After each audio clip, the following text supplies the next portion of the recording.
happened?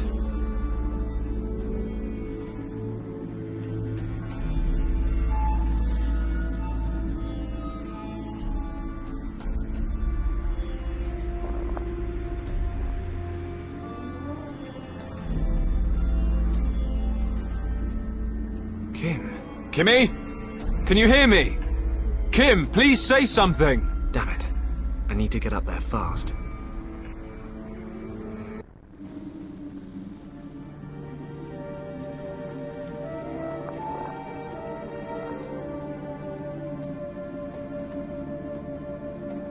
That sled was in my plane. I use it during the winter to unload cargo. It looks like the crash didn't do it too much harm, although the seat's missing. Looks like I can still use this. It's only the seat that's missing. I'll take it with me. I can't open it with my bare hands.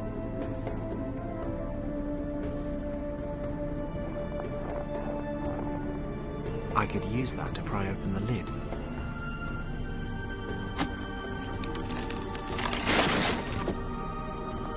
Who would have guessed? It worked.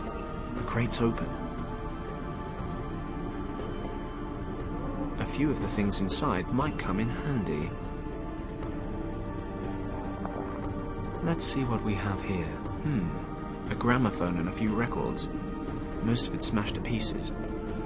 I'd take a ration pack over smashed records any day. Although I'd take whole records and a working gramophone over the ration pack. Josephine Baker is all the sustenance I need. It's too steep and icy. I can't climb up there without help. My Ford. They only made 199. Guess there's one less now. Still, I better get to Kimmy. She's almost as beautiful. I can't reach it from down here.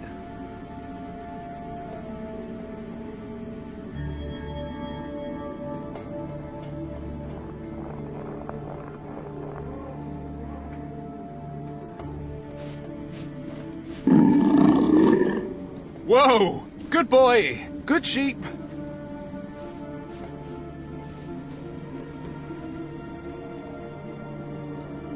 The Argali's trying to defend its territory. I'll leave it to it.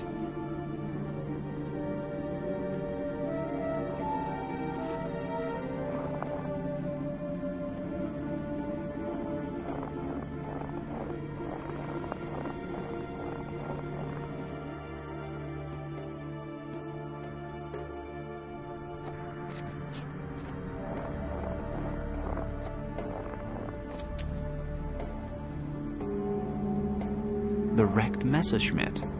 Looks like it didn't get much further than my little Ford. Good. Might be something over there I can use to help Kim. I need to get over this crevasse first.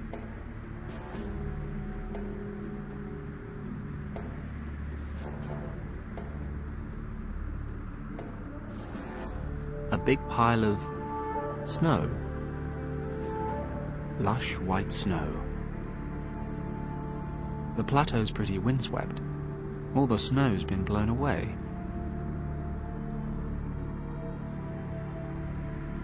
Hey, with a decent sled and enough snow, I might actually build up enough speed to jump the gap. Two problems.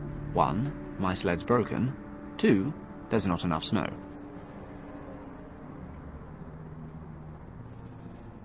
I can use this to replace the missing seat.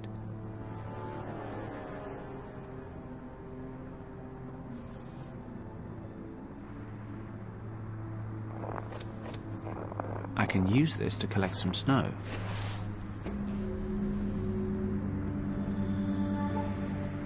I'll spread the snow evenly across the rock, but I'll need a couple more loads to get everything covered nicely. Okay, I'm done.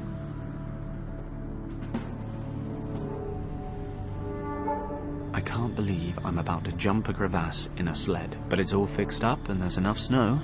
Made my sled better lie in it.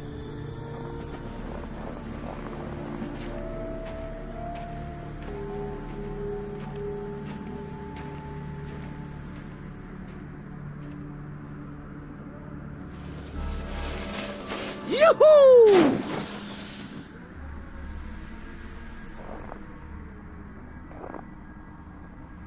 Can't believe that worked. Stunning. Most of the cockpit is missing. Looks like the pilot got out in time.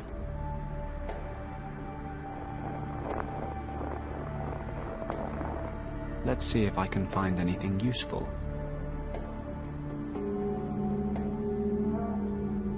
A dirty pilot's jacket. The pockets are empty, but something seems to be sewn in between the leather and the lining. Ah, that'll work. I can cut out the jacket lining to find some kind of document. A piece of lambskin, cut from the pilot's jacket. I think he could have done with putting this thing through the wash a bit more often. Probably smelled better when it was alive. If my German's up to scratch, which it isn't, but let's assume it is, then this is the permit you need for safe escort through a foreign country during a military operation. I should have a closer look at it.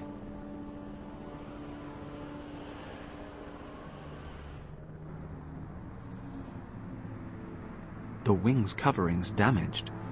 It looks loose.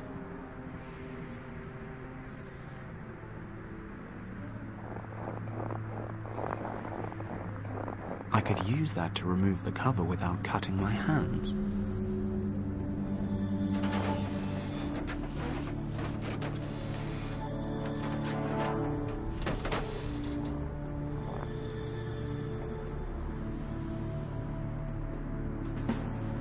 The wing's framework.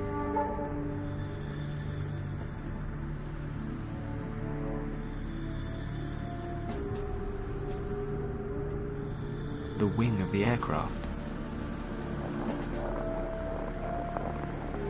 The wing is too heavy to take with me, but I can push it over the slippery ground.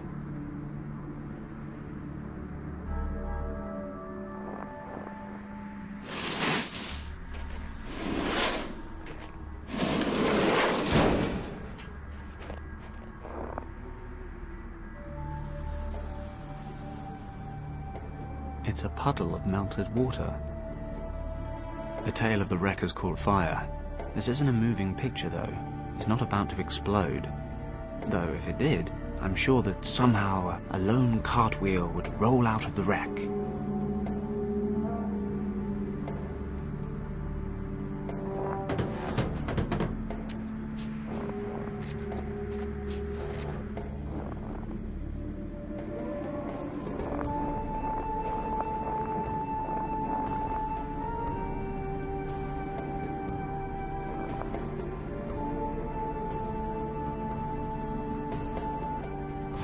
Kim! Thank goodness. She's alive. Kim! Can you hear me? Damn it, she's unconscious. But I'll never get her out of the wreck without her help. I need to wake her somehow.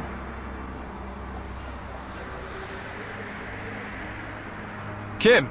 Kimmy, can you hear me? She's out cold. Perhaps I can push the cockpit to the side a bit and then pull Kim out.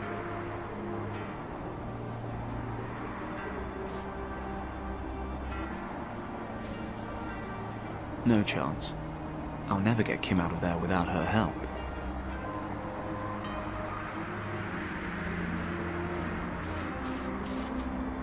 I can't reach it.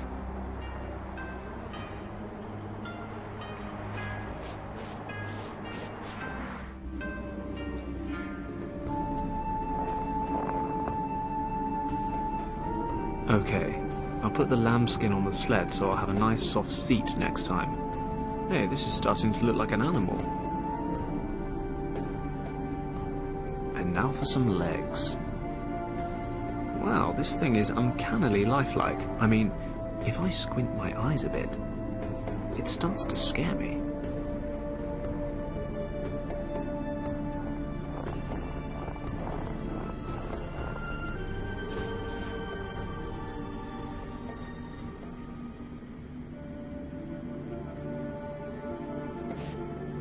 I wonder what'll happen next. Ah, it destroyed my beautiful handiwork. Oh well.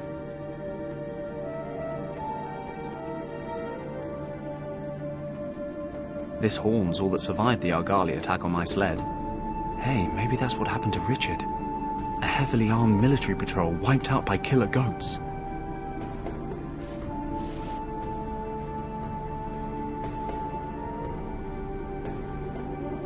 They look like ritual incense sticks. I don't want to steal these and end up getting smited.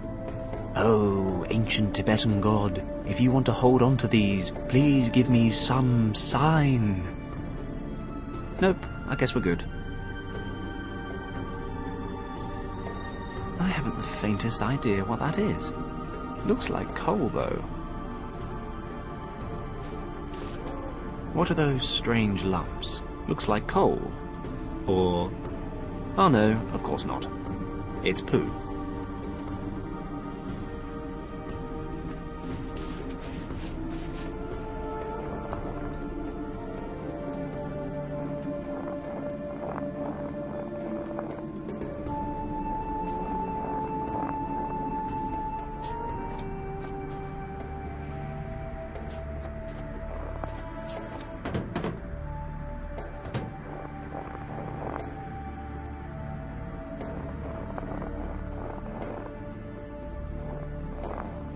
I'll light one of them. What a stink. Perfume's not really a man's thing.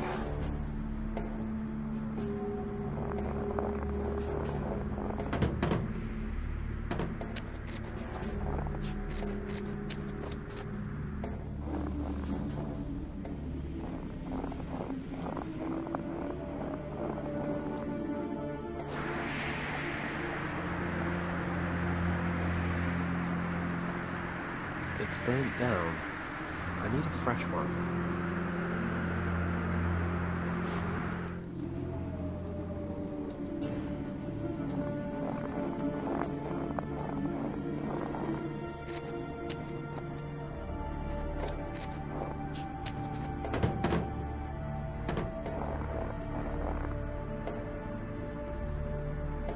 Pleasant aroma or not, this stuff is better off in there than outside. And I feel more comfortable about it. This horn broke off when the Argali went after my sled. Oh, and now the leather strap is coming off. Great.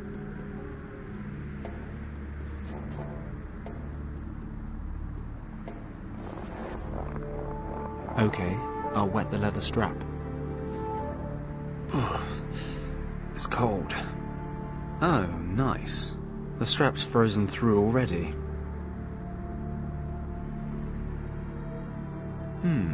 Let's see. That stuff actually burns. And it doesn't even smell that bad. Finally, a stroke of luck.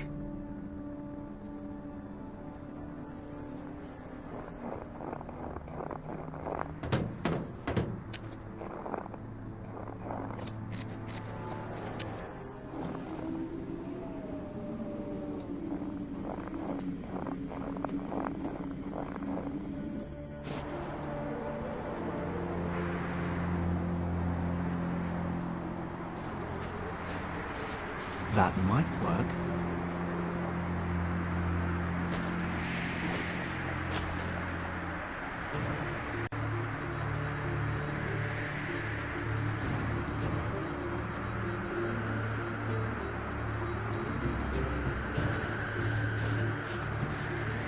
I've lit an incense stick.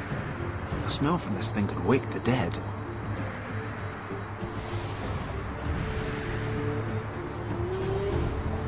Smoke is fine. Let's hope it wakes her up.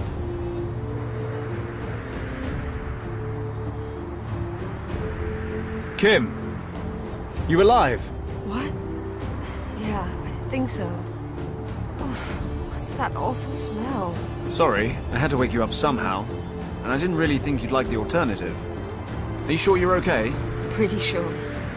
My head is aching and I'm cold as ice, but other than that, everything's fine. We have to get you out of there. Help me lift the roof of the cockpit.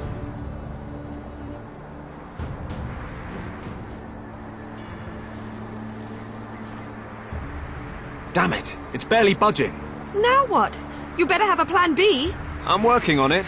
Whatever you're doing, do it faster. I need more strength to get the cockpit off. Let's get this chute hooked up to the cockpit.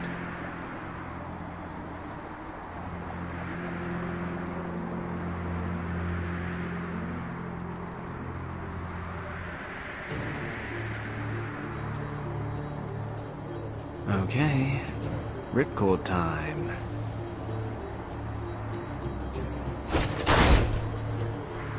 Ha! Did you see that? Done. Wonderful. I'm gonna kill you anyway. Do it later. Right now, we have to get you out of this wreck.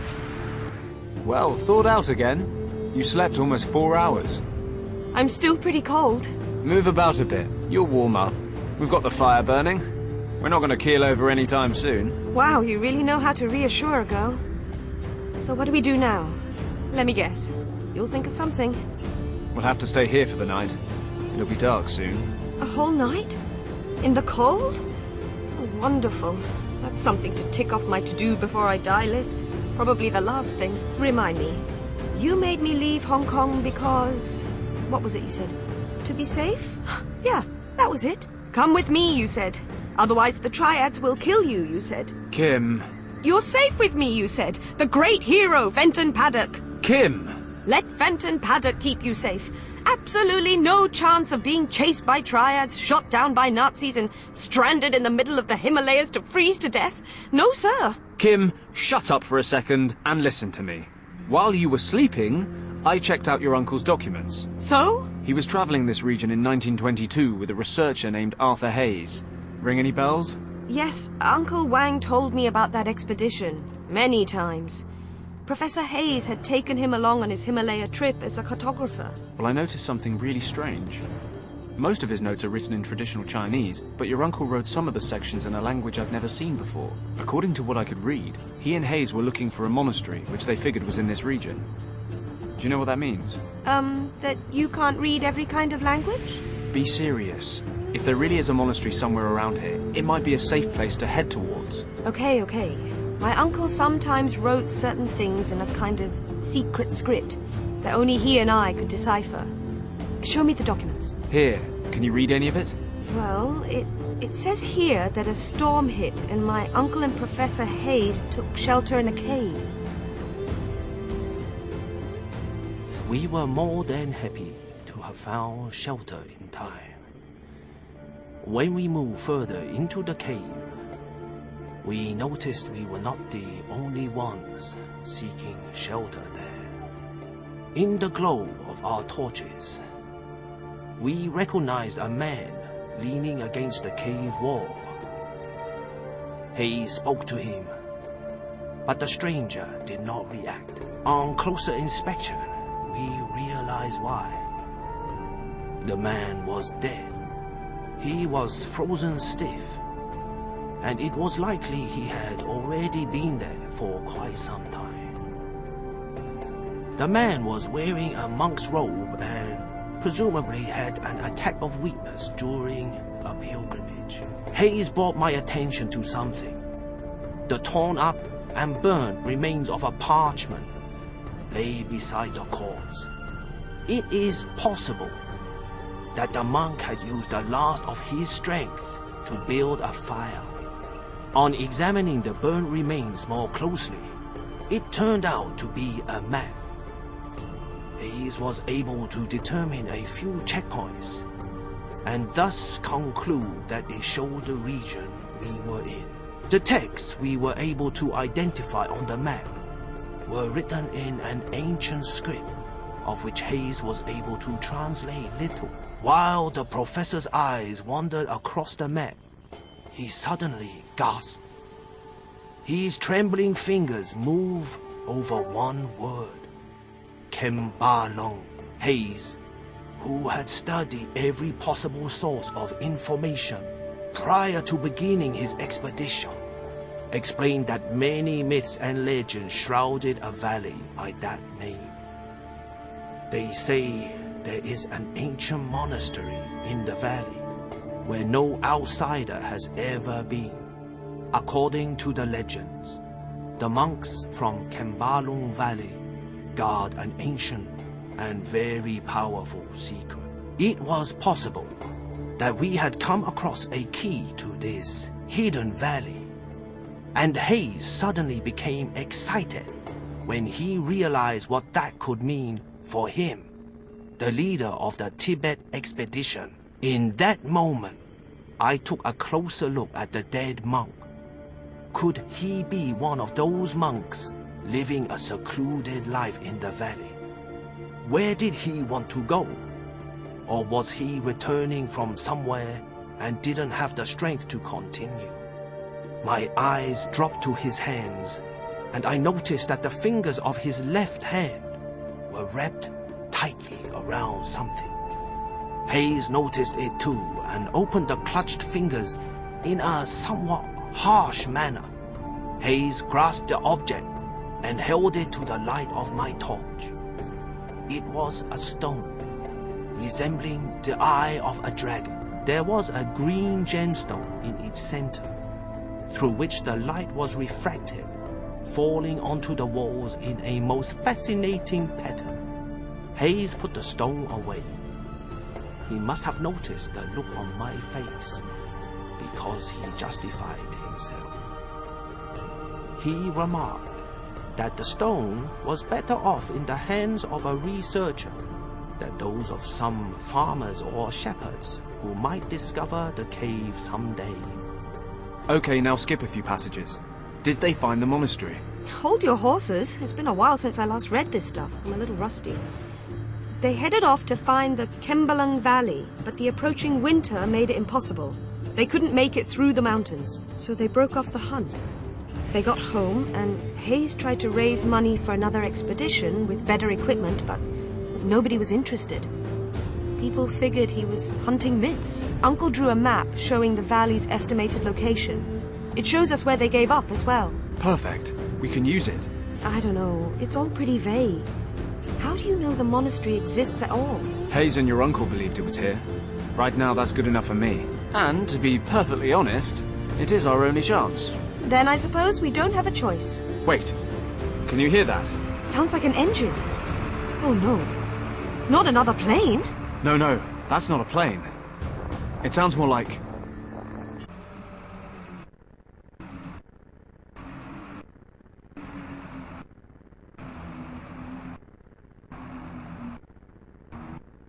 a truck. Grab your stuff. Change of plan. What? We're following the truck. It must be going somewhere.